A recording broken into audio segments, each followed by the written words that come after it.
Hello, everybody, and welcome to this webinar. I know we have people joining us from all over the world, which is fantastic. I know we've got people from the US, from Canada, New Zealand, the UK, and possibly some other countries as well. So you're all very, very welcome to our webinar this evening, which we hope you enjoy. There will be a feedback form at the end of the webinar.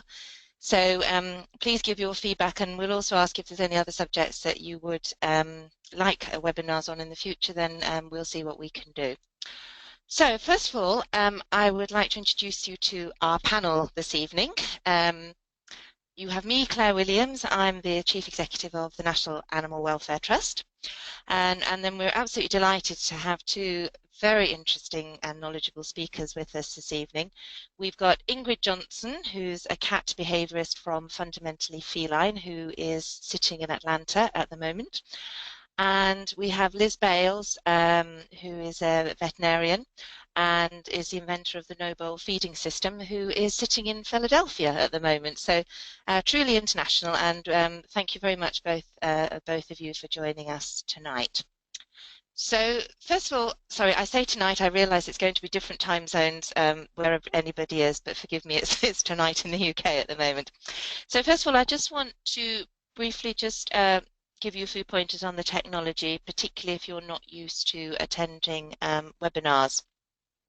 The way the webinar will work is that you will see slides and you'll hear the presenters' voices, but you won't actually be seeing any presenters. So just to manage your expectations there.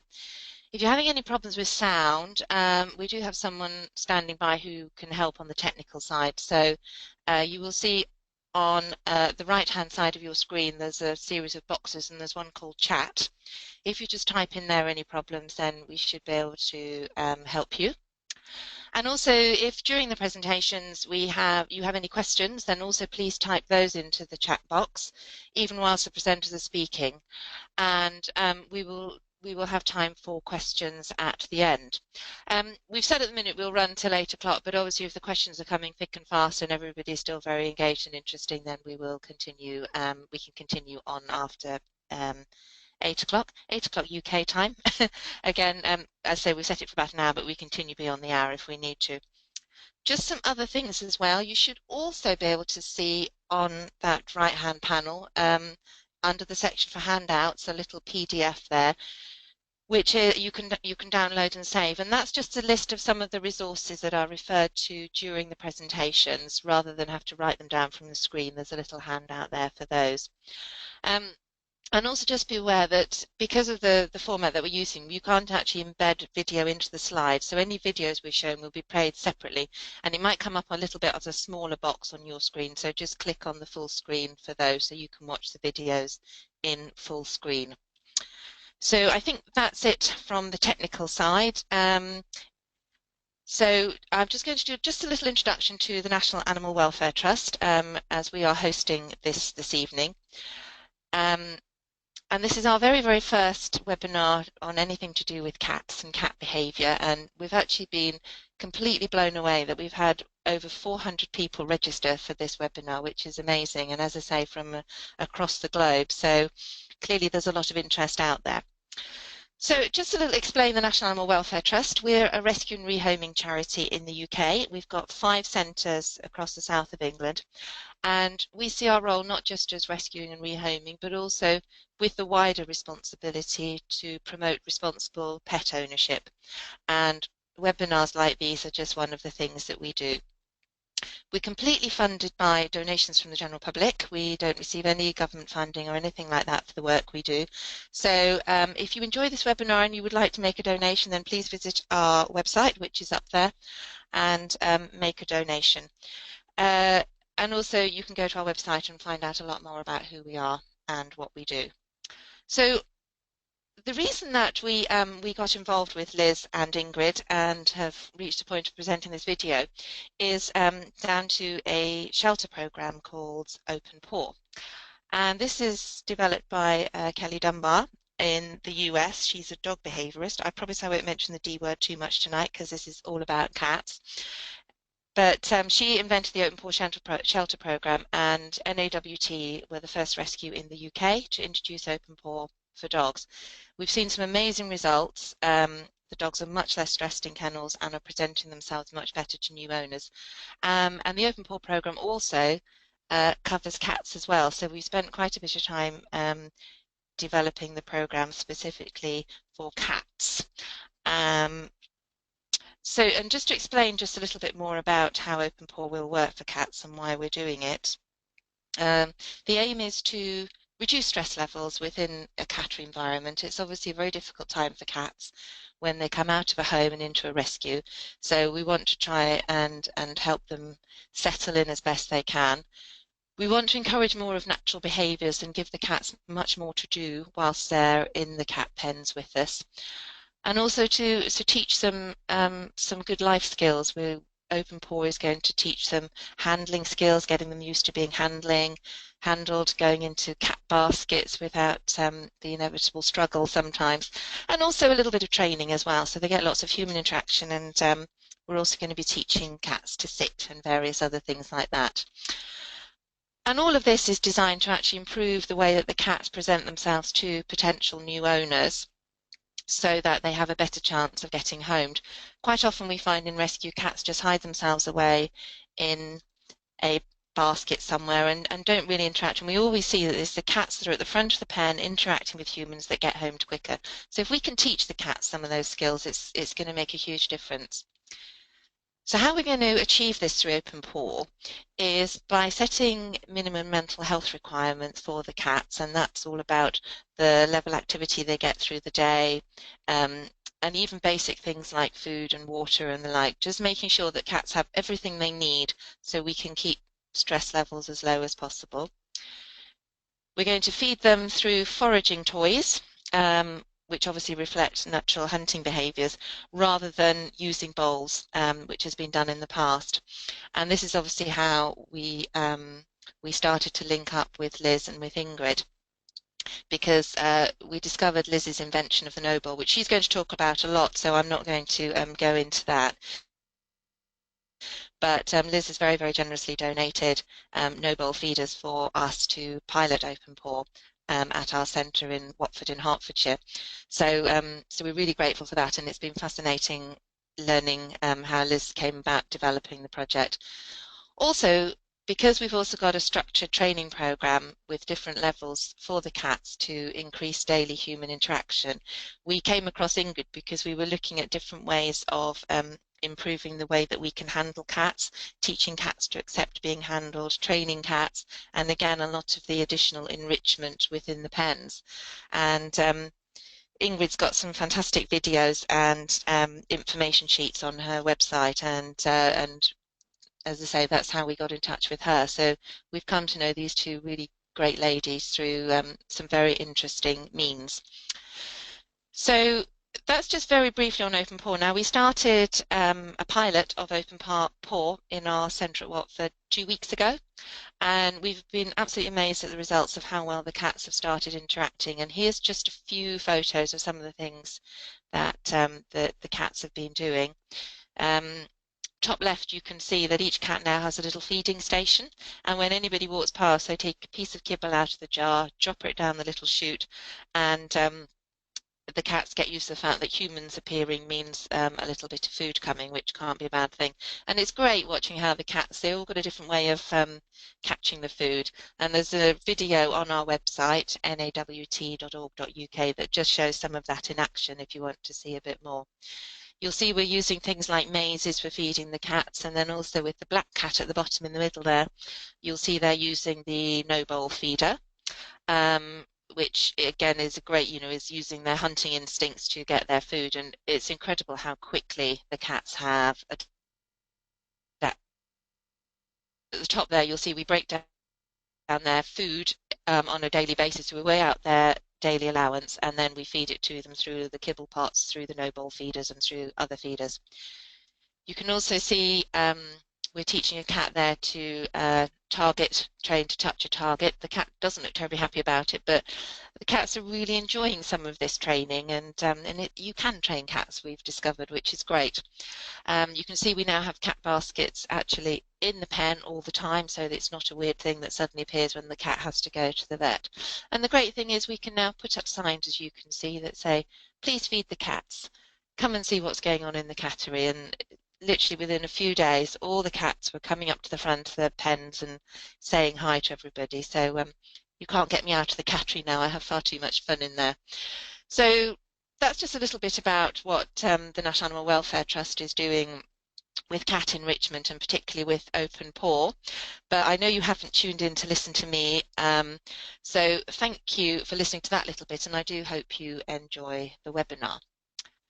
So first off, I'd like to introduce you to our first speaker, who is Liz Bales, who, as I say, has invented the Noble feeding system.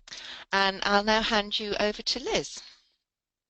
Well, thank you so much. I'm really excited to be here today to share all of this fantastic information with you all that will together help us raise the standard of care for cats. So we cat people are devoted. We love our cats and we want what's best for them. To us, their family. But to give them what's best, we need to understand their needs, excuse me, and how to provide for them in the human home. What's best for a cat is to give a cat what a cat needs, not to treat it like a tiny human. Unfortunately, this lack of awareness of the innate needs of our cats and the failure to provide for them lies at the heart of many feline behavior problems. For instance, let's just take a look at this photo. The human here is clearly receiving a lot of joy from this hug, but the cat, maybe not so much. Cats don't express their affection through hugging, and for many cats, this can be an undesirable experience. So instead of being offended, let's understand how our cats communicate affection and meet them on common ground. And speaking of common ground, let's start and see how when we set up our homes for success for cats, it requires a little thought. To be happy, cats need an enriched environment. So, what do we mean by environmental enrichment? Simply put, a human home is made just right for a human, but it lacks many things that are essential to the health and happiness of cats. And when a cat's environmental needs are not met, they become physically and mentally unwell. Some examples of this sickness behavior are physical, and some are behavioral. Some physical examples are vomiting hairballs, scarf and barf, urinary disease, obesity, and skin disease. Some sickness behaviors that are seen in a behavioral capacity are over-grooming, aggression towards other cats in the house or humans, destructive behavior, and cats who wake their humans up in the middle of the night for food. Veterinarians and behaviorists now know that our homes, while warm and safe and loving, are essentially big cages, and they lack the resources that house cats need to be mentally and physically healthy. For simplicity's sake, feline environmental enrichment is divided into 5 major categories: the physical space, the nutritional system, the elimination system or litter boxes, the social system, and the olfactory system. A little later on, the fabulous Ingrid Johnson is going to dive into some of these other pillars of environmental enrichment, but for now, I'm going to start with the nutritional system. So, what do I mean by the nutritional system? Simply put, how you feed your cat is just as important as what you feed your cat. Humans presume that eating from a readily available bowl will be comforting and beneficial for cats. We spoil them the only way we know how, by treating them like tiny, lazy, gluttonous people. We show them love by caring for them in the way that we would want to be cared for. We don't expect anything from our cats, and we humans become endless, automatic food dispensers. But this isn't the way that our cats are made. And to spoil them, we need to find creative ways to meet their innate needs in the indoor environment. Cats are predators. Hunting and eating are inextricably linked. They're solitary hunters that want to hunt and eat alone. We humans are communal eaters that take pleasure in eating as a social activity. We might even perceive that eating alone is a punishment. But that's not how cats are made. Sometimes it's hard to imagine that the human way is not the only way, so come with me on this imaginary journey to help expand our thinking.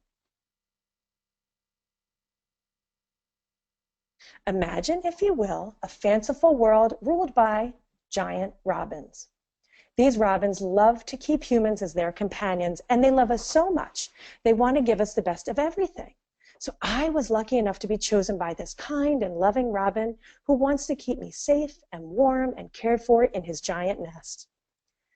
And I've got to admit that while I appreciate the love and care, I'm a little nervous being up here in this tree.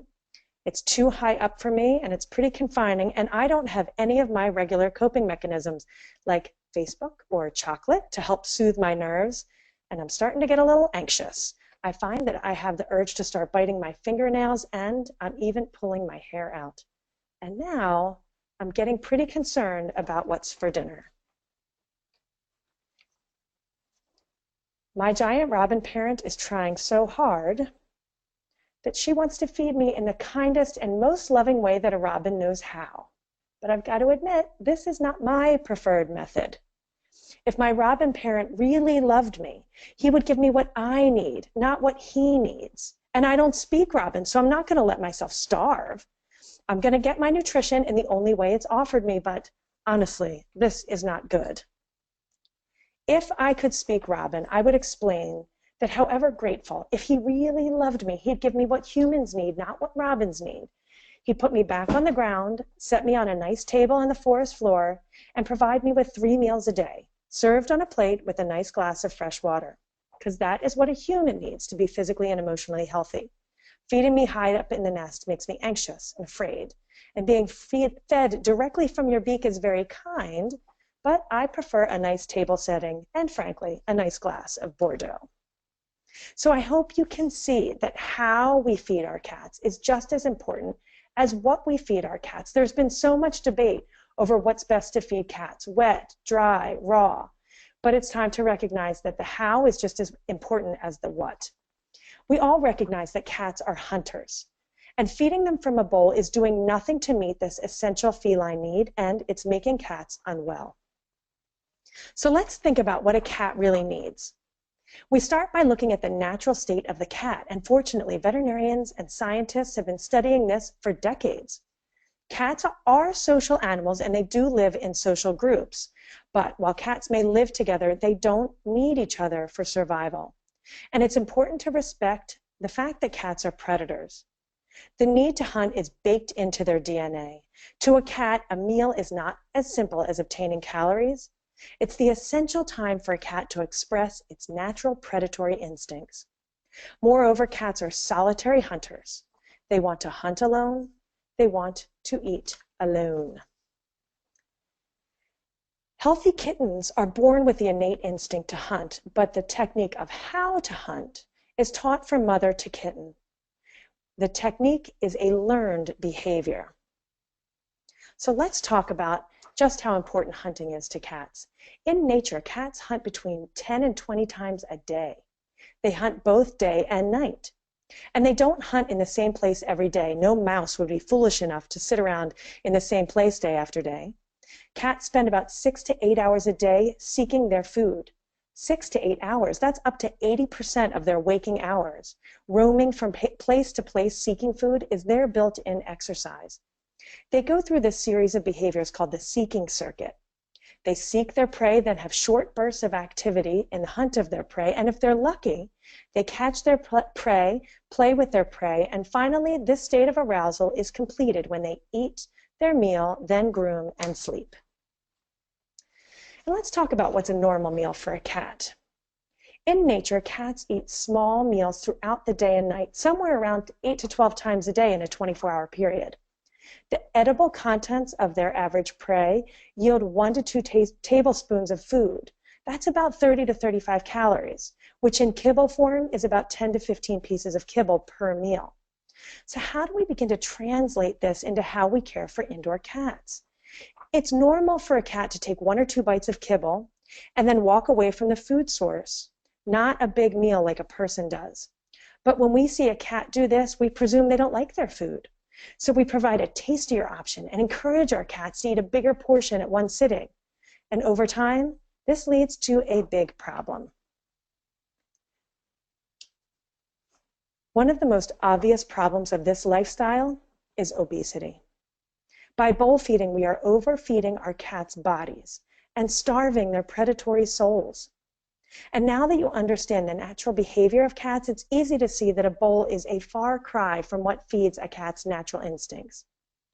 Currently in America, 85% of our cats are overweight or obese, and obesity is dangerous. It not only makes cats lethargic, but an obese cat has a 4 times greater risk of developing diabetes.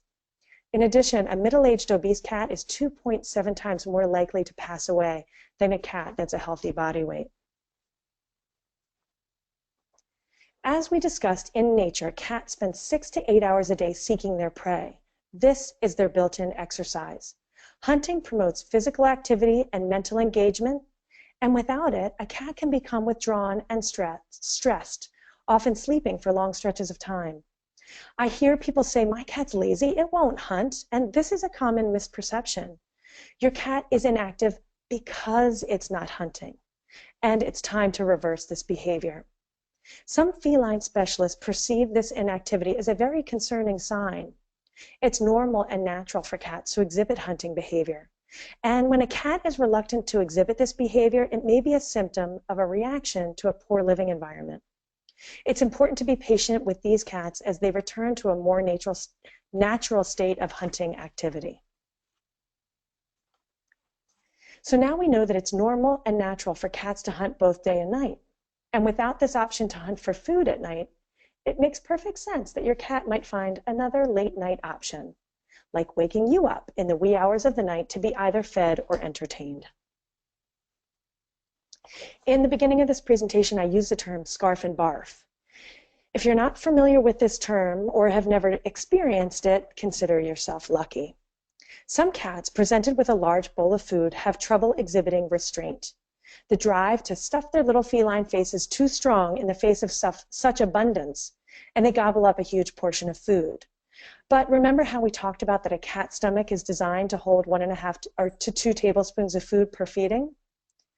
Well, nature takes its course here and rejects the undigested overfeeding. Voila, scarf and barf. To prevent this, we need to present cats with small portions of food multiple times throughout the 24-hour period. And the anxiety caused from the loss of the ability to display normal behaviors can be redirected into undesirable behaviors, like aggression towards other household cats or humans, or destruction to objects like drapes or furniture. And the hormones released by prolonged anxiety actually contribute to skin disease. And a fact we don't talk about enough is the stress from a lack of an enriched environment can lead to a painful condition where cats urinate outside the litter box. This is referred to as Pandora's syndrome and has been researched by Dr. Tony Buffington for over 30 years. This is a really interesting topic. So for more information, you can check out my blog post on Pandora's syndrome or just Google it, and there's a lot of reading to be done. It's really hard to believe excuse me, that all of this can come from a lack of hunting and enriched environment, but it does. And prolonged undesirable behaviors can break the human-animal bond. This can have really life-threatening consequences. In the US, the #1 cause of death for cats is euthanasia, and the leading cause of euthanasia is surrender to animal shelters for undesirable behaviors. And now we know that we can give cats back the ability to meet their innate needs inside the home and improve their behavior and perhaps prevent this from happening. So, how do we provide the opportunity for our cats to hunt inside? We could release 8 to 13 mice or lizards a day inside the house, but so far I've had a hard time talking people into that. So what principles would we need to follow to make a complete indoor hunting system? We know that the technique is to hunt is taught from mother to kitten, so we need a system to train the technique to the cat to wean them off the bowl. We need to respect the fact that a cat is a solitary hunter. We need to provide multiple hunting opportunities throughout the day and night, and to create a way for a cat to play with their prey before eating it, to offer the ability to engage their teeth and claws and paws in the play with the prey before eating if the cat desires it. We need to provide portion control. And we need to hide the food so the cat can fulfill the normal seeking circuit of behavior multiple times throughout the day and night. And it's precisely with these principles in mind that I invented the no-bowl feeding system. It's the first and only indoor hunting system for cats. The no-bowl feeding system helps to wean the cat off the bowl and back onto a no-bowl way of life. So let me explain how it works. You get 1 kit per cat. In each kit, there's a portion filler, a trainer, and 5 no-bowls. The portion filler is a rough suggestion of the approximate amount of food that a 10-pound cat might need in a 24-hour period, but it's just a rough guideline. Every cat's metabolic needs are going to be different, and if you don't know the proper amount to be feeding your food, please ask your veterinarian. So then we're on to the trainer. We need to transition the cat onto the no-bowl feeding system, and we use the trainer. The trainer is designed to be a very high reward delivery device.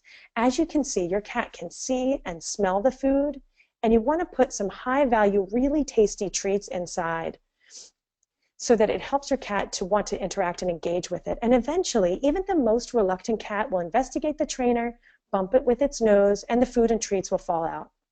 I recommend taking it slow and using the trainer multiple times over many days. Remember, cats are solitary hunters, so some cats won't perform if you're watching them. Some cats prefer to explore in the peace and solitude of the overnight hours, so you'll know in the morning if the trainer's empty that your experiment was a success. So once your cat's mastered the trainer, it's time to move on. You want to measure your daily food just like they're doing at NAWT, they explained earlier on. And then you want to split the food between the 5 no-bowls. Again, we can't underestimate the value of a high-value treat while we're learning how to use the no-bowl feeding system, so put 1 in each no-bowl. Once you split the daily ration between the 5 no-bowls, you want to put them in the kitchen where you normally put the dish. You can put a few pieces of food on the floor to encourage exploration and give your cat some time and space to enjoy.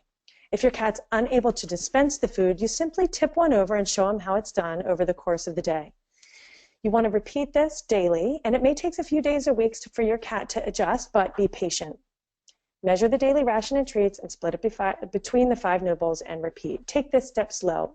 Most cats do catch on quickly, but it's not a race. Allowing them to acclimate in a gradual way is best.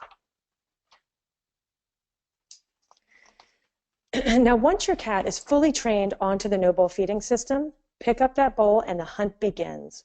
You begin like you're hiding an Easter egg for a 2-year-old, and as their hunting skills develop, your hiding places become harder and harder.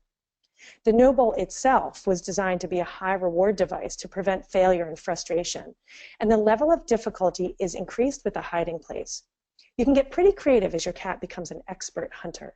My cat's been hunting for food for over a year and transitioned as a kitten, just as I described here. I gradually had to increase the level of difficulty of his hiding spots as he sharpened his seeking and hunting skills. And now I can hide his no-bowls in a shoebox, put the lid on, and hide the shoebox. He can get the lid off using his claws and teeth and play with the no-bowl before eating his food. And usually he's purring the whole time while he's doing it. So the no-bowl feeding system imitates a more natural feeding style and allows your cat to complete the entire seeking circuit multiple times in a day. It provides portion control, exercise, mental engagement, and the ability for your cat to exercise its predatory instincts at mealtime. No-bowl users report their cats are happier and more affectionate. Overweight cats are returning to a healthy weight. Scarf and barf cats are no longer exhibiting this behavior. And cats that used to hunt their owners overnight are stopping from waking their owners up, and are using the no-bowl feeding system. So I hope you learned a lot about the natural feeding behaviors of cats and how to meet them in the indoor environment. And I wanted to show you, for some inspiration, that any cat can become a no-bowl cat. I have a great video here that was sent to me by a no-bowl user as a surprise.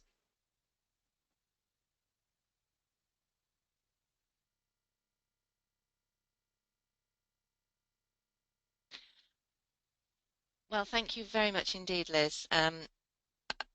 It's always fascinating listening to you talking about cats, and every time I listen to you, I learn something new. So it's lovely to see. And I have to say, the cats at NAWT have taken to no-bowl really, really well.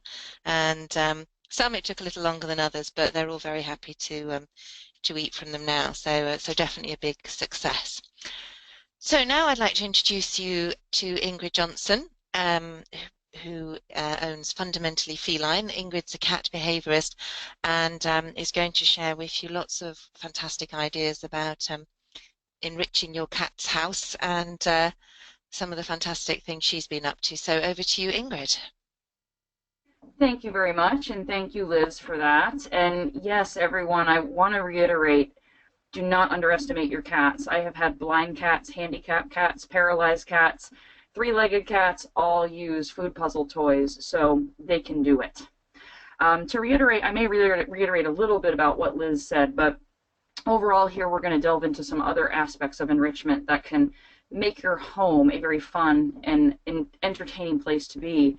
So enrichment as a whole is more than just about toys. A lot of people think of enrichment as just providing games for your cats, but as Liz mentioned, our homes are essentially glorified cages, and I vote that we strive to make our homes, their cages, the most fun and stimulating place that a cat can possibly be by maximizing all of their needs, all the while keeping them safe.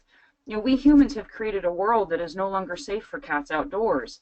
So we can choose to let them go outside and potentially be hit by a car or attacked by a dog, wild animals, shot with pellet guns, and live a life full of disease and parasites, or we can keep them safely indoors. But that comes with a price, doesn't it? We force them to comply to the expectations of a very human world, and that often sets them up to fail. Cats like to be able to feel in control of their surroundings.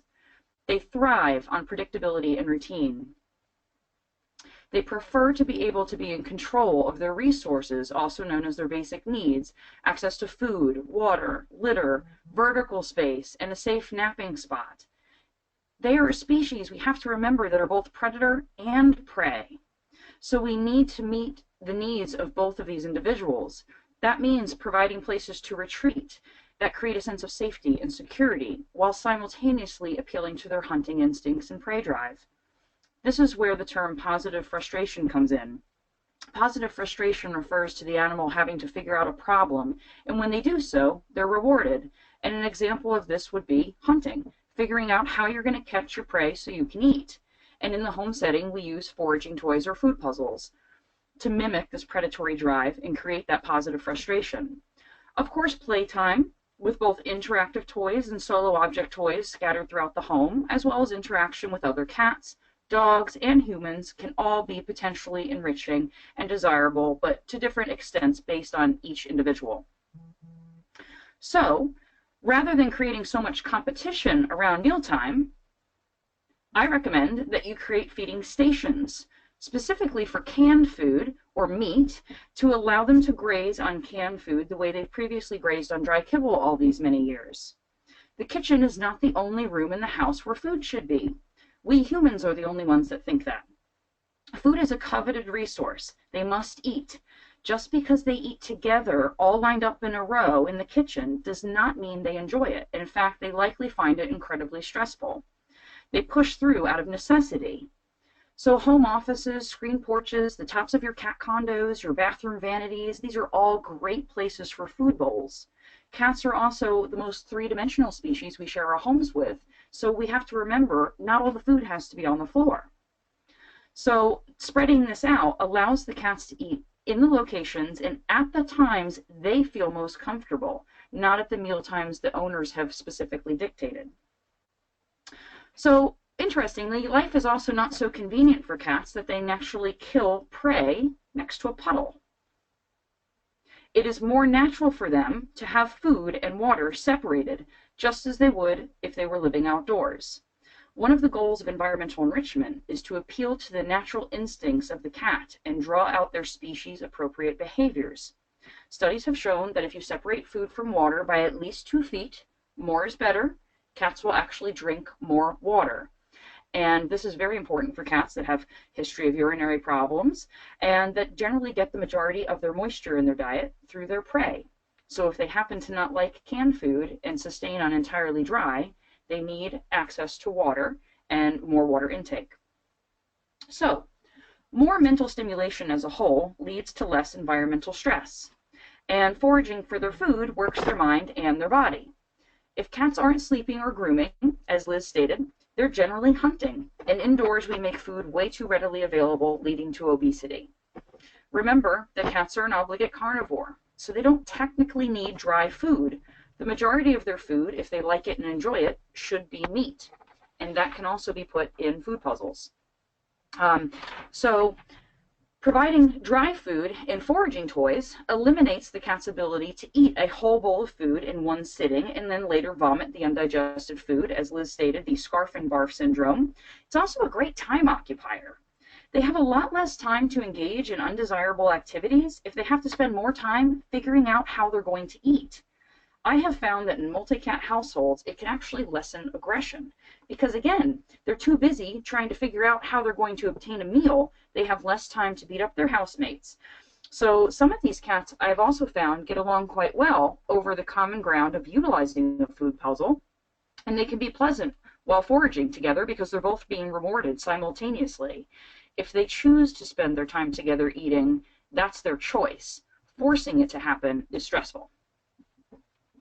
So, one of the things that you want to start off with to make the game as easy as possible are clear objects that are round so that they roll easily, the clear so that they can see the kibble, and that have multiple holes for the food to dispense from so they learn the game. We make the game very, very easy in the beginning. You pretty much want food gushing out of these toys. We also typically want to use novel food or treats to motivate the cats to forage. Most cats will not work for what's been readily available in a bowl for years. It's just not motivating enough to now make it hard to acquire the food. These wiffle balls, as shown on this slide here, and the ping pongs, they only have one hole for the food to fall out of, but it's nice because cats with nails, which hopefully all cats have their nails, they can hook their nails into the little holes and they'll actually shake the kibble out with their paw, which is quite cool. Let's take a look and let's see what foraging actually looks like. Next up is a video, just a little info about the food puzzle paper that I recently published with some colleagues, Dr. Tony Buffington, Dr. Leticia Dantes, and soon-to-be Dr. Michael Delgado. We co-authored a paper together for the Journal of Feline Medicine and Surgery. It published in September of this past year, and it is free to you online. I created this website called Food Puzzles for Cats to complement the paper. So if you need more info, you want to learn about how to make toys yourself or about canned food foraging, it's all here for you at this website, as well as a how-to video on how to implement foraging as your main feeding protocol, which is both available on this site and my own. So please feel free to share it, share it, share it. It's free help for clients, staff, anyone who needs it.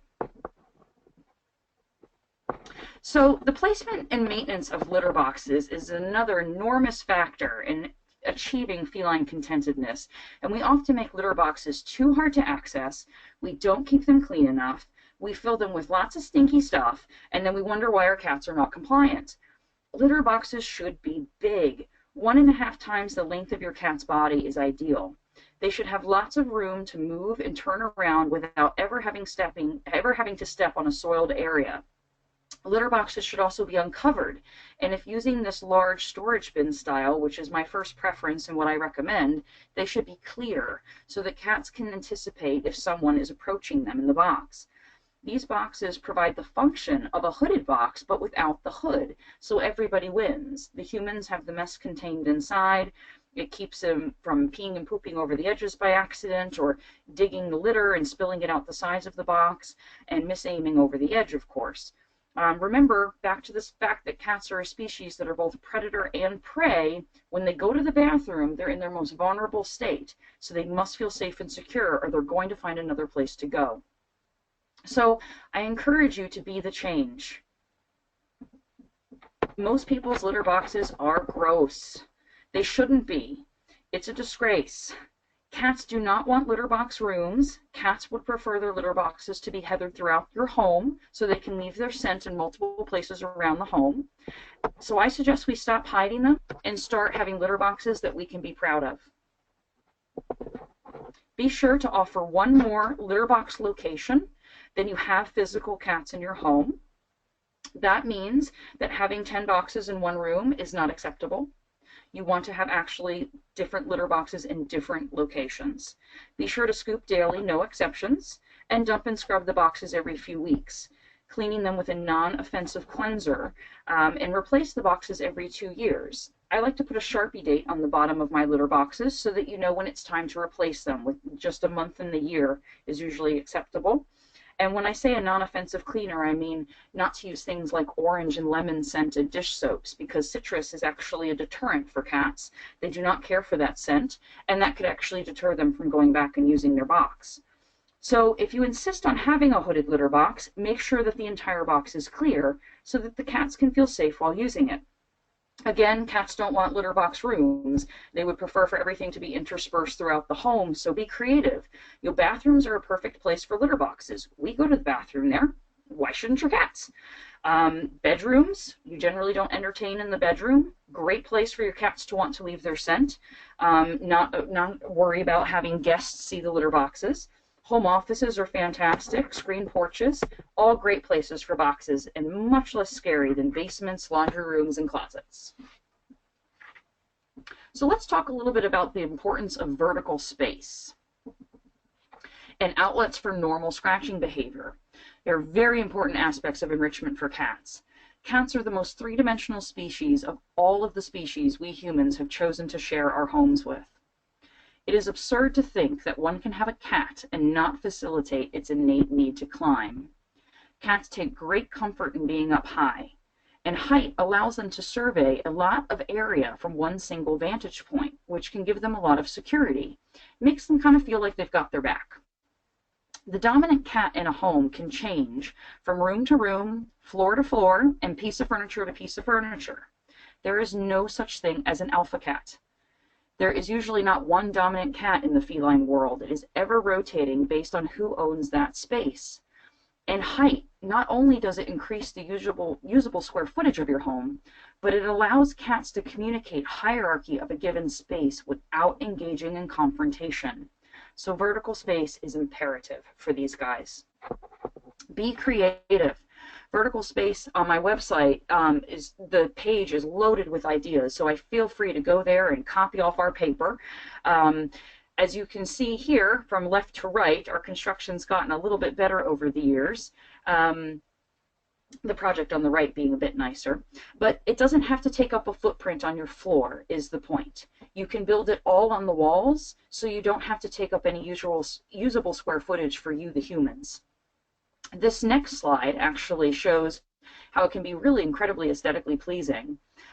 This was an install my husband did that was featured in House Panther Online Magazine, and you can also view it on my website. But the goal for these structures is for them to look nice in your home, match your decor, and be subtle, so it really doesn't look much different than just some cool shelves on your wall. And you happen to have a cat on there.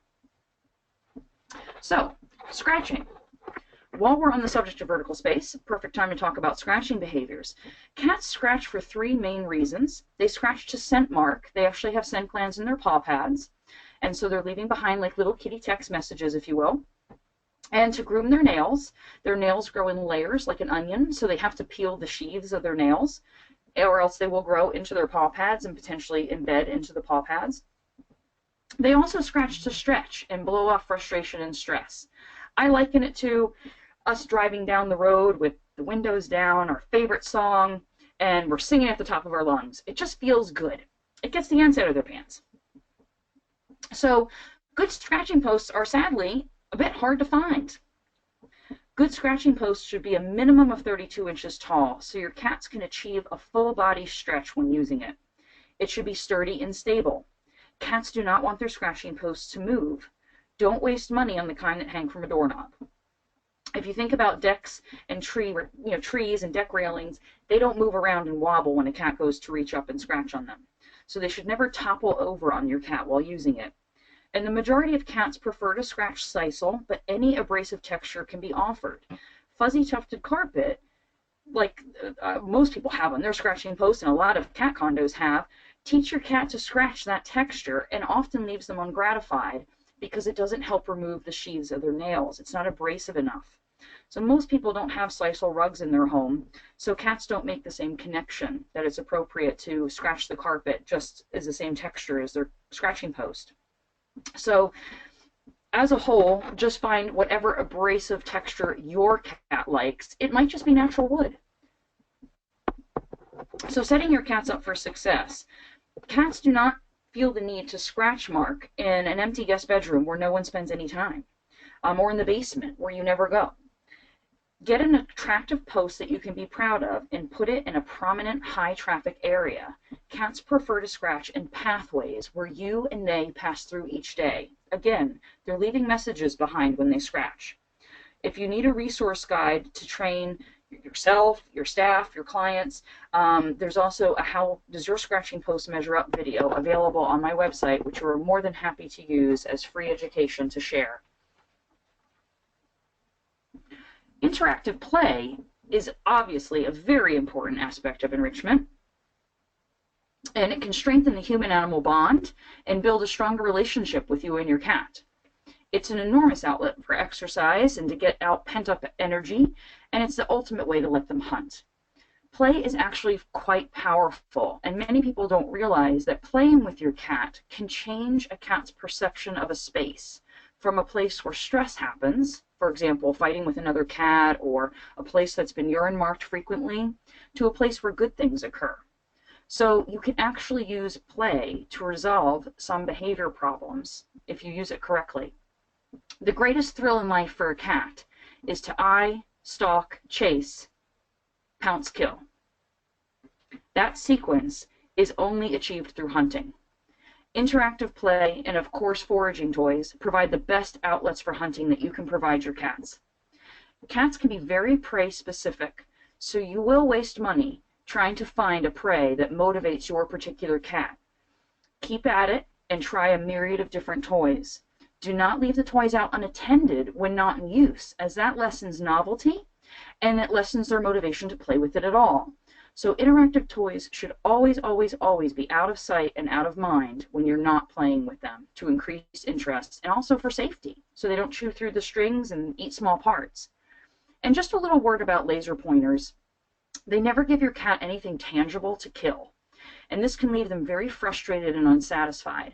Many people can be quite taunting with these toys, and it's not very nice.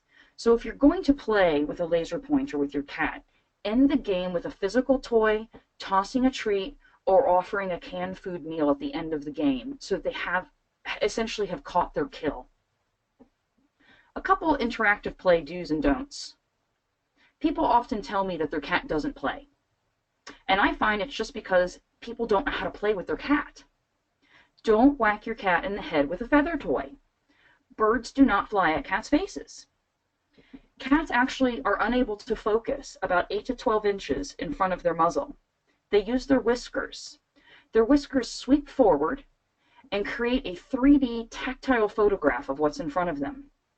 So it's important to move the prey and move the toy in a way that actually engages your cat. It's important to let them catch it once in a while, too. A lot of people think it's very fun to just make them run and run and run and never let them catch it. And that's not very gratifying. So you have to allow success some of the time. Cats are built for speed and stealth, not endurance. This is not a Labrador. This is a 5 or 10-minute play session. It's plenty. That's all you need. But you should do so daily, ideally multiple times a day. There are a lot of gimmicky toys on the market, and sometimes a good old-fashioned piece of cotton string is all it takes. But I encourage you to be the bug, be the bird, be the snake. You want to mimic the type of toy that the toy itself is mimicking. So if you've got feathers, fly like a bird. If you've got a little piece of string, slither like a snake. Act like the prey. And of course, again, I cannot reiterate enough, out of sight, out of mind, when not engaging in play with these toys. So while enrichment is a little bit about toys, it's not 100% about toys. And lastly, we have the concept of clicker training, or just training. We don't always have to use a clicker, but clicker training can be an excellent way to bond with your cat and even teach them life-saving commands like come when called or kennel up. You can teach them fun tricks just to work their mind.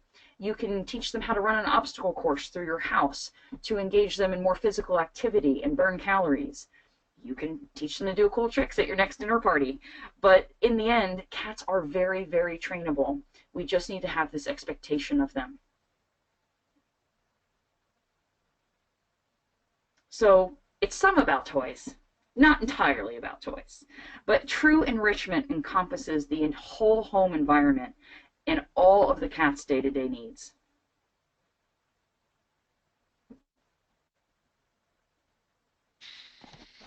Fantastic. So, thank you very much, Ingrid. That was really, really interesting. And who doesn't want a bedroom with all those beautiful vertical space shelves on it for cats? That just looked amazing.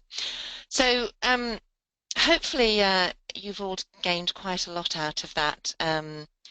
And certainly, I mean, as I say, we learned a huge amount. And I have to say, from a UK point of view, I think the US is much more advanced in terms of the whole enrichment side for cats. So we're really, really grateful to have two experts here tonight.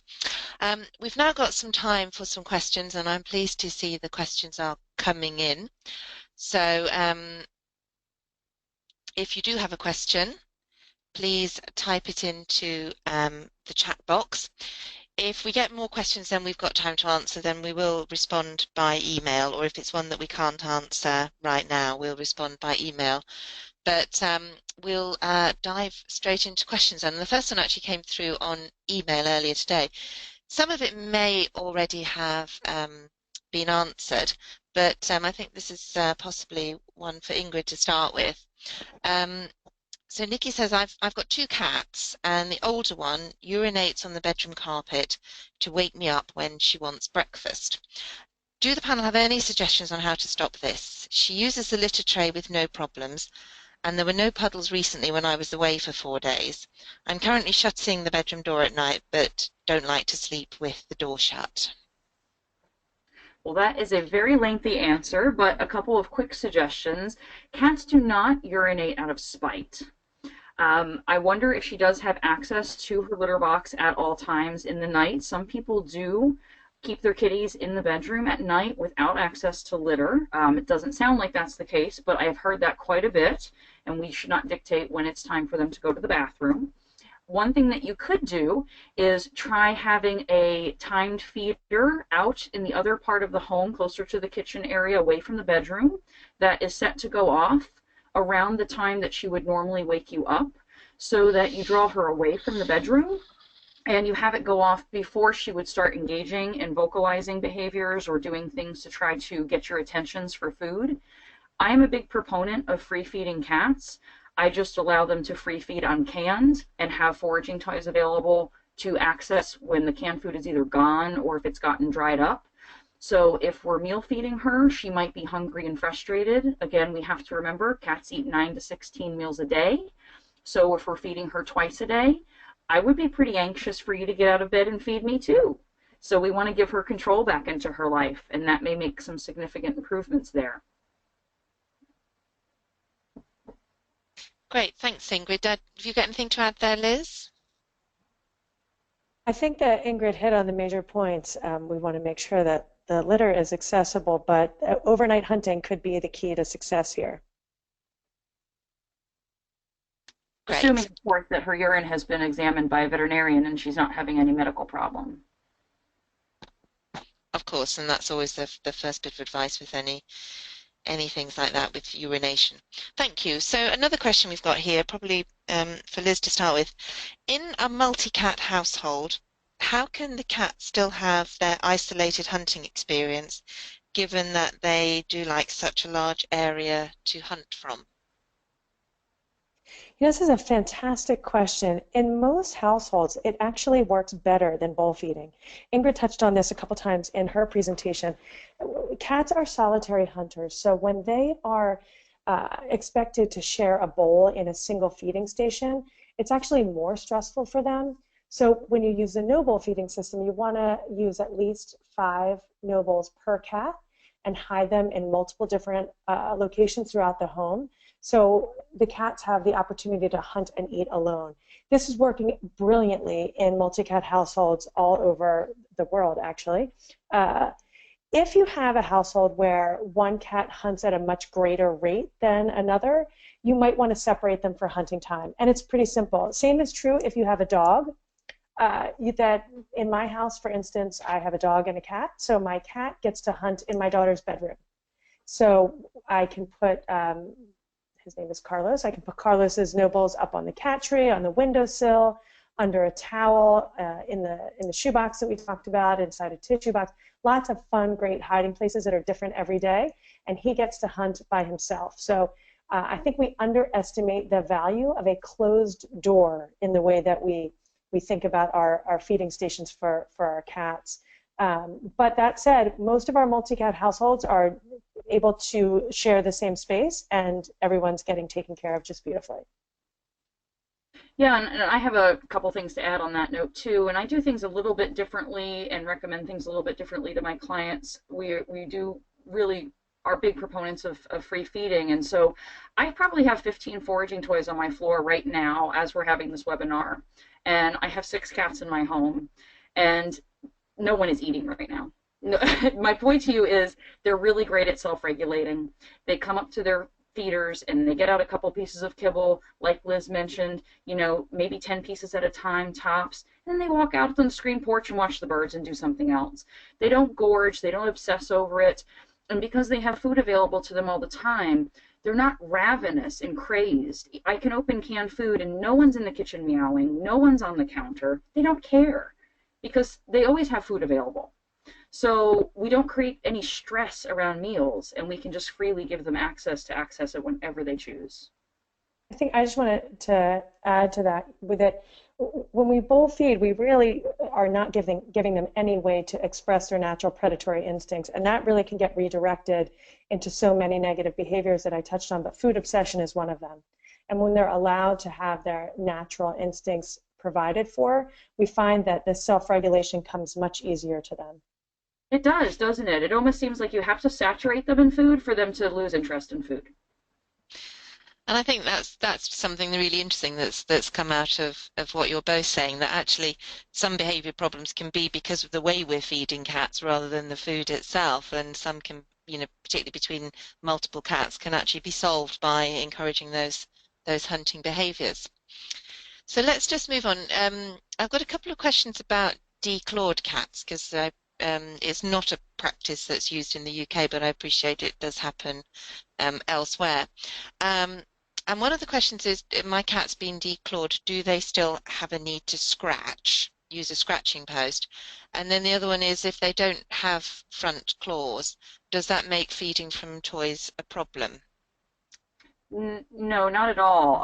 Declawed cats are just as capable of using the food puzzles, but they will still want to scratch because they still have scent glands in their paw pads, and they're still going to want to mark, and they're still going to want to leave their scent behind. But what's quite sad about that is that when cats do scratch and sink their nails into that abrasive substrate, they get a nice stretch, and they condition their muscles and their shoulders. So cats that are declawed cannot hook into anything, and they actually develop muscle atrophy over time in their front shoulder, around that muscle area, that muscle group. And so they do get a little weaker in their front end, and as you see them age, you will see a change in their gait typically as well, particularly walking down on their ankles. So yes, they scratch, and yes, they can forage. I think it's a great point to bring up. If your cat is already declawed, what's done is done, and let's give them what they need to meet their natural needs in our homes going forward. But to understand just how important nails and claws are to a cat, and really educate your friends and other cat owners out there how important it is to leave those claws where nature put them. Okay, thank you. So question here for you, Liz, someone who has 2 Maine Coon kittens, how beautiful.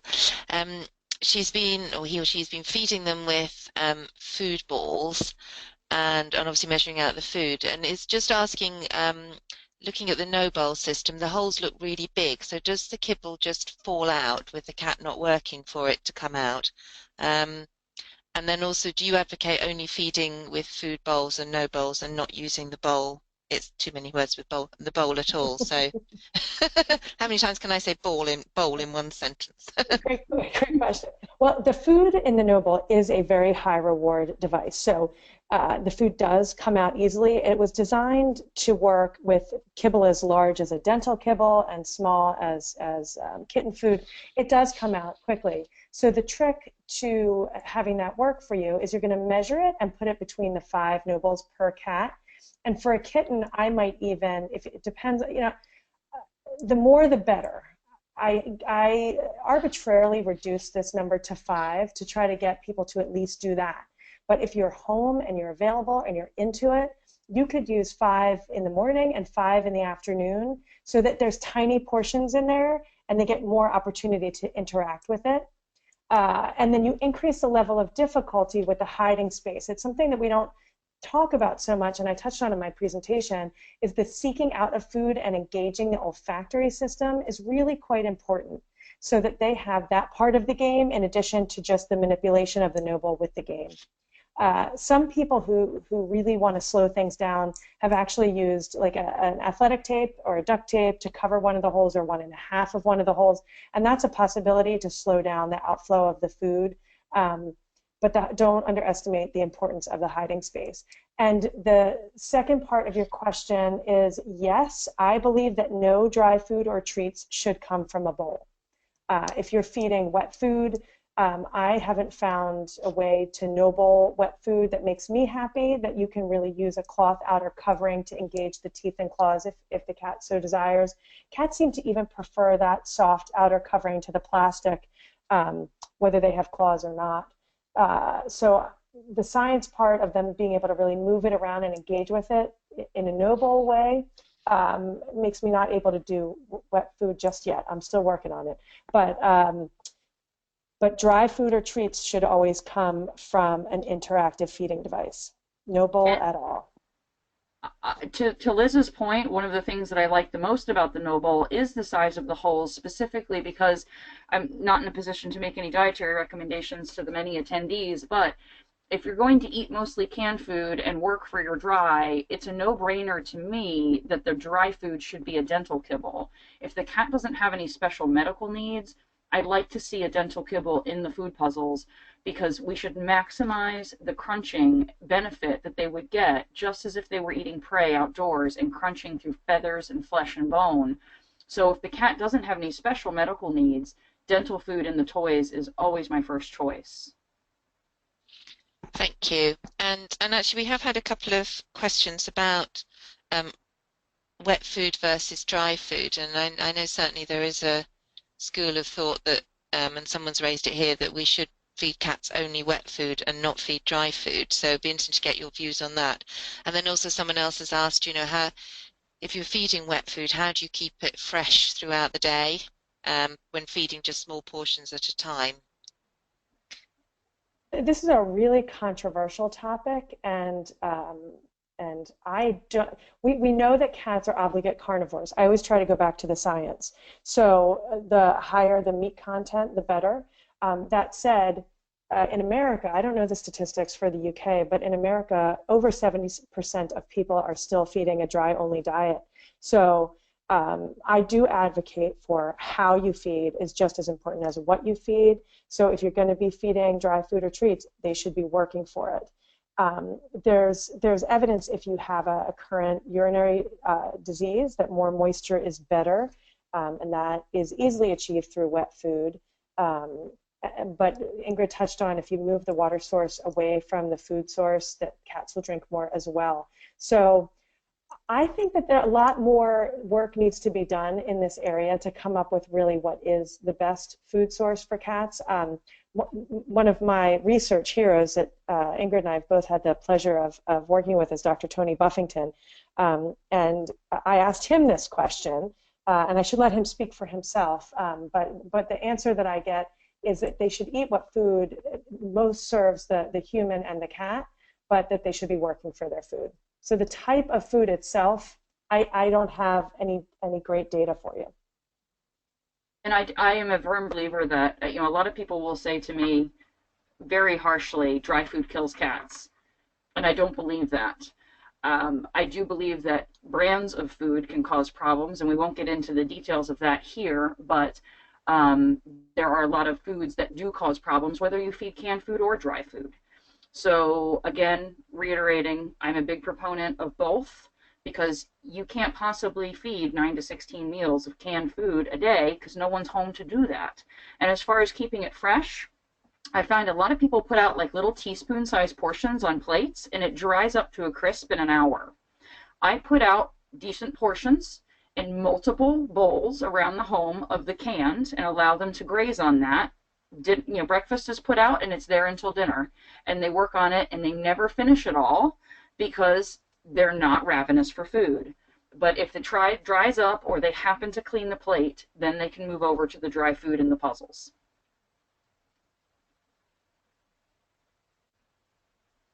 Thank you. Well, that sounds like a debate that's going to continue, but a very interesting one. We're getting loads of questions. Thank you very much, everybody. Just a very quick question for you, Ingrid. A question about what you use to actually cut the holes in some of the containers that you showed there as foraging toys. My goodness, giving away my trade secrets. A lot of people use a lot of different things. Some people will use a drill. Some people, if you have a thin enough plastic, you can use a box cutter, a pair of heavy-duty kitchen scissors. You can get creative depending on what you're using and how thick the plastic is. But some of them do not drill out as easily as others. Some of the toys that you saw there are available on my website, but I do not currently have ability to ship overseas. So. You want to make sure that your edges are nice and smooth so that nobody gets injured. And be sure that the hole size correlates with your kibble. I can't tell you how many people are like, my cat can't do this. And they bring in the toy and it's filled with dental kibble and it has a tiny hole. They didn't even realize that it doesn't fall out of the hole. It's a great point, and that is why we spent such a long time developing the no bowl the way that we did. If you're going to have an error, I'd rather have the error being that it comes out too fast than have a failure and have it not come out at all. So there's not the ultimate frustration of not being able to get them. I believe in positive frustration, but not ultimate frustration. Right, absolutely.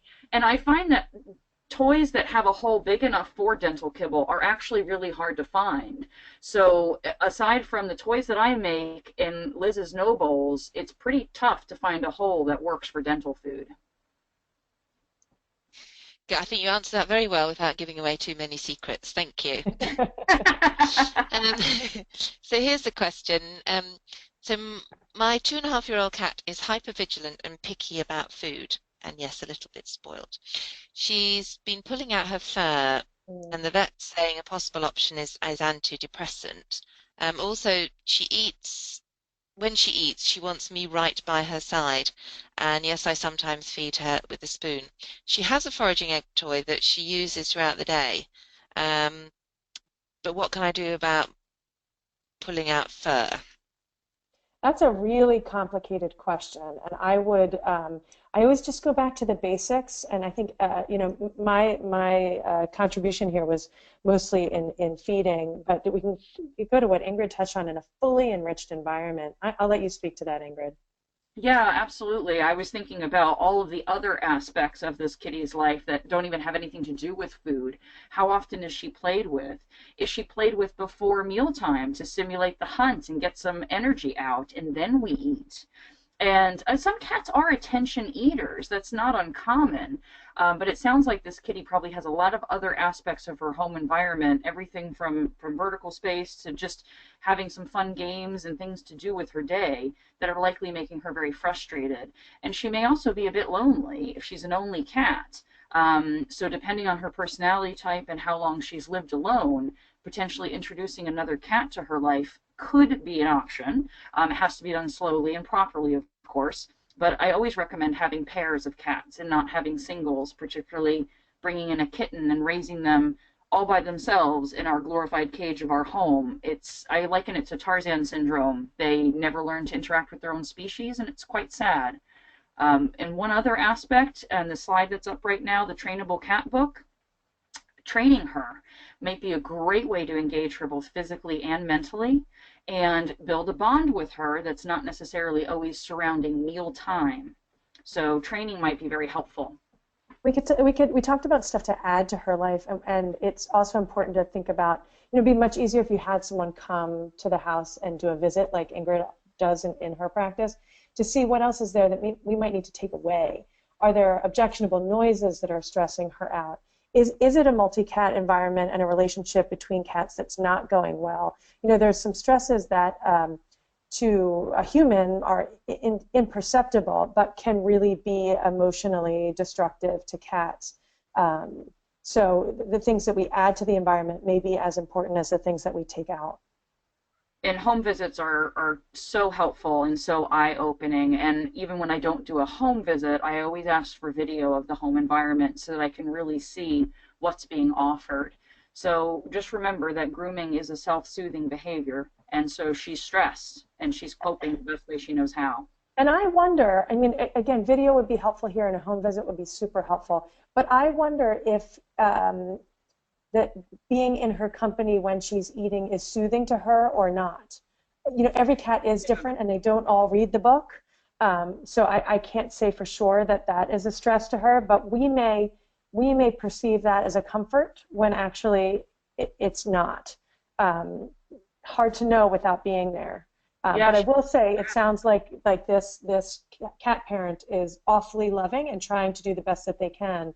But there's so many different angles to see these problems from. The cat may feel compelled, like she has to eat when the owner is present, like she doesn't think she can do anything else. Okay, so thank you. That's obviously quite a complex one, and hopefully that's helped, and you're able to solve your cat's problems. Here's a nice quick one, an interesting one. I've got an obese foster cat, and I'd like to try the no-bowl feeding system. But should I do this, as I don't know how she's going to be fed in the future when she goes to a new home? Yes, yes, and yes. I get started as soon as possible. And it's a wonderful opportunity for you to educate the people who are going to ultimately take her. I have an expression that I use called catvocate. We have to advocate for our cats, and not only the ones that we keep forever, but every cat's life that we touch. So you have the opportunity to help this cat start to become a healthy weight in a way that suits his or her natural instincts, and then educate the next guardian of this cat about how to take care of it. And the opportunity in the meantime of all the people who come into your home and say, what is that? You can begin to educate about this very important change that hopefully is going to start to impact cats around the globe. And then send that cat home with their food puzzles of whichever variety you end up utilizing. If you've got a set of no bowls, and you can send 2 with them when they get adopted, along with their hopefully prescription high protein, low carb, dry food, that's going to help facilitate that weight loss. That's a great way to help set the family up for success. You know, send them out the door with that cat with everything they need to keep going with the program you've implemented. Great. So we're getting quite a lot of questions about multi-cat households and how it all works with forage feeding when you've maybe got one cat that's much more motivated to hunt and get the food out of the forage feeder or the static feed or whatever than the other one. How does that work? I know we slightly touched on that, but there's clearly some questions coming, so people still have some. So, you know, when I first started doing this, I'll just share a little bit of my experience. I had 16 cats in my home, and my home caught fire. And everyone survived, but we were forced to leave our house and move to a very small place. And I woke one morning to my cat literally laying down and gorging herself. And she was already an overweight cat. I free fed like most people do with just dry food in bowls, canned food in bowls, everything freely available. And I thought, how can I possibly do this? I'm going to create so much fighting. And what if somebody doesn't eat? And what if my 3-legged cat can't get the food out? And my paralyzed cat can't do the toys? I took away the bowls that day, and I got a scale. And initially, I weighed everyone once a week because I was very paranoid. And I hovered a lot to make sure that everybody was interacting with the different objects. And I had many of them distributed throughout the house, all different challenge levels, making it very easy. And after a while, I started to realize that while they were losing weight, they were not losing weight in an unhealthy, exponential way. And I backed down to weighing them once a month. And the difficulties of the toys increased significantly because they were all doing so well. So initially you have to hover a little. You have to pay attention to see how well they are doing. But for the most part, they will all figure out the game, and you just have to make sure that they are getting enough food. If you have someone that's a slow starter, I sneak them a little handful. I might put it on top of their cat condo or their scratching post so that they get a little catering. while they're figuring it out. But they seem to be great observational learners, and if one of them does it, the others are like, hey, what are they doing over there? And they figure it out. You know, we worry so much about this, and I think that it just shows that we're kind and loving people, but we are overcorrecting for this problem. You know, we know that in cats we cannot starve them. They cannot starve, they get quite sick. But it's highly unlikely that your cat is going to starve. This is a predator species who's going to take a good care of themselves. So like Ingrid said, I think paying vigilant attention is a very good idea while you're transitioning. And in fact, you know, you're actually going to be collecting and refilling these devices every day, which is probably a lot more attention to detail than most people are providing when they're just dumping endless food in a bowl. So I think we can't let our fear of starvation get in the way here. We'll be aware of it, but it's not a sufficient reason to not try. Good. Okay, thank you. So hopefully that kind of addresses the questions from people on multiple cat households. And certainly we've seen it. We've got 2 cats in one pen in the rescue centre, and they're working it out between them. One is much more motivated to eat than the other, but they seem to be working things out between them. We give, you know, 2 separate vases to feed from, and a number of no bowls, so they seem to be quite happy actually, which is good. So And Claire, I wanted to add that I think that this, Ingrid touched on it earlier, that it really does decrease stress in the multi-cat household. The cats who, and we are seeing this, the cats who had inter-cat conflict before, you know, simply put, they're fighting. That fighting goes away when they can hunt. They're getting their natural instincts met in a different way. Those sort of idle minds that I think about it like little kids who just keep poking each other in the back seat of the car. You know, that goes away because they're having their natural instincts met. We've had homes that are writing to us that have 5 cats that had daily fights and daily vomit before they started no bowl feeding that went to 1 in a 30-day period. So this really is much more in line in the multi-cat household with their natural behavior than bowl feeding. So I would urge you to give it a try. Good, thank you. So we've had a few questions with people who have got cats that do go outdoors and like to hunt, and asking how they should integrate some interactive feeding within the way the cats feed. Should they still give them hunting toys indoors as well? I think they should. I think it's fantastic. I don't know. I kind of paused for you, Liz. Sorry. I have found that in some cases, when they've had the opportunity to have the real thing, they're not as motivated to work these toys. So they just have to try it and see. I've had success, and I've hit a wall with indoor-outdoor cats. It just kind of depends on the individual. But if it's the only way they're getting their food, you know, if they're not putting food in a bowl, they'll probably figure it out. Yeah, I agree. And again, it's a slight cultural difference. I know in the UK it's very common for cats to go outdoors rather than to be, and less common for cats to be indoor cats, although we are seeing an increase in indoor cats. But obviously in the US that you have far more indoor cats. So someone's asked a question about, is it okay for cats to go outdoors? What's the view on indoor versus outdoor cats? Yeah, the American Association of Feline Practitioners, so this is US, says that in urban and suburban areas, cats should be indoor only due to the risks. But, you know, I think it's pretty clear, and Ingrid, you had a great long list of the dangers of being outside, including that they are prey and that they are susceptible to diseases and being injured.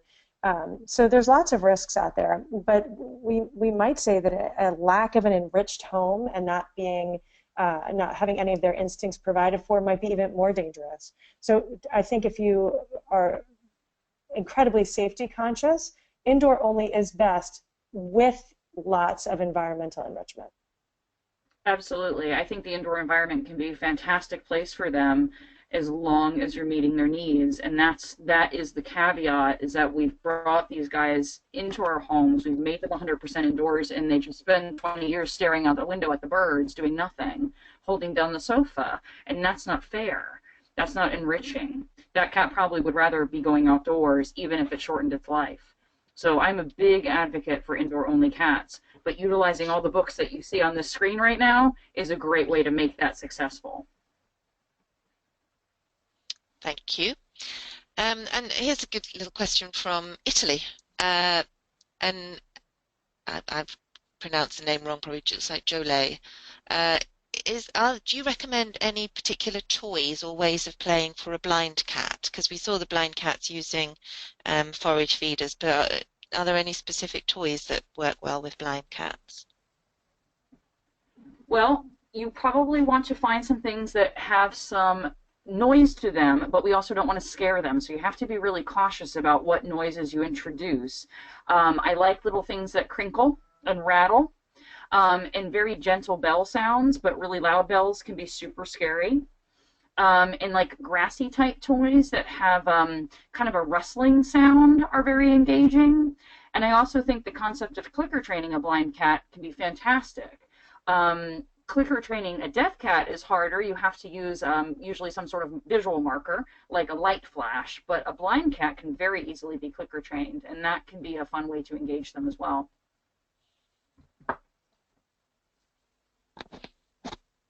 You got anything to add there, Liz? I'm a big fan of food in these cases, so I think Yeah. that the interactive feeder is a great one. I actually hadn't thought of some of the ones that Ingrid. I haven't had a blind cat of my own, so I think experience really helps a lot in these cases. Well, one last thing too is appealing to their olfactory senses. Their sense of smell is really important in this case because all the other senses tend to heighten when they lose one. And so we have to remember that more than just catnip, there are other scents available that engage the cats. And that could be from offering things like silvervine, which is the Japanese version of catnip. That's more potent than catnip. Valerian root toys can be very enriching for some kitties, dried honeysuckle. And then we can also do things like bringing the sense of the outdoors into this cat. They could have dried leaves in a cardboard box. They could have cool rocks with cool smells on them from like a swampy area, sticks and branches and hay and all kinds of neat things, grass blades that you can bring in from the outdoors to provide some texture enrichment as well as olfactory and smell enrichment, basically, scent enrichment. Great, thank you. Lots of ideas there. So here's somebody who's rehomed a cat from NAWT. Thank you very much. So she's 16 years old now, the cat, and for the last few years she's used a litter box, but has now stopped covering her poop up in the litter box. She used to cover it up, but doesn't anymore, and wondered why she stopped doing that. And then also she goes around the house mainly at night or in the early morning, wailing to herself with a range of different types of wails. So Yeah, I it's just time wondered for a what sort of veterinary was driving that. visit. I think getting a good look at her by a veterinarian is important. As these cats age, certain diseases become more prevalent, like osteoarthritis might be a reason she wouldn't want to cover her feces because her joints might hurt. And new yowling in the middle of the night or early morning makes me think about hyperthyroidism. Not to say that that is what she has, but it's time for the geriatric cat. We actually recommend twice annual visits to the veterinarian with blood work in a cat of her age. There's quite a few different age-related diseases that we can really do a good job in helping them with. So a veterinary visit's a great idea. In addition to the hyperthyroidism, I would also have her vet check for high blood pressure or hypertension, which is also super common in senior cats. And one of the #1 symptoms is excessive vocalization, particularly late at night. As far as not covering in the box, if the litter has been changed recently, some cats just typically do not like the litter, so they try to minimize their contact time with the litter. But in a 16-year-old cat, if they're arthritic, their likelihood to want to get out of the box and the quicksand that is beneath their feet, they want to get out of there as quickly as possible. They tend to not dig and cover and spend as much time in the box because it's hard to navigate sand when your little hips and knees and ankles don't quite work the way they used to. So if the litter depth is quite deep, it might be just more difficult for her to be in there and she just wants out. Thank you. Well, I'm afraid we are now out of time, but we still have got some questions. So putting Ingrid and Liz on the spot, would you be happy to answer these questions by email for us, of the ones that we haven't managed to get around to answering? Happy to.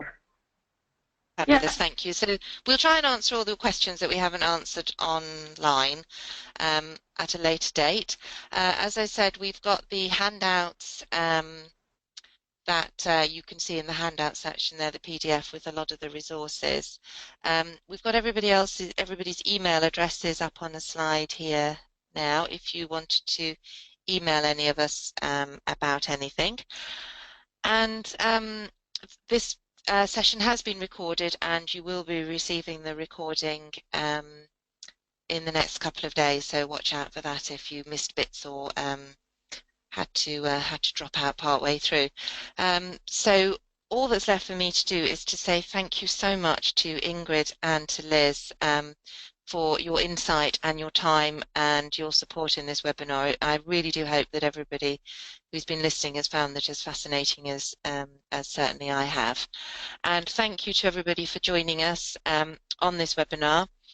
And a shameless plug at the end to say, if you have enjoyed the webinar and would like to make a donation to NAWT, then please do. There's information on the screen now on how to do that. And there will be a feedback form, so if you have enjoyed this and there are any other subjects you would like webinars on, then please do get in touch and let us know on that.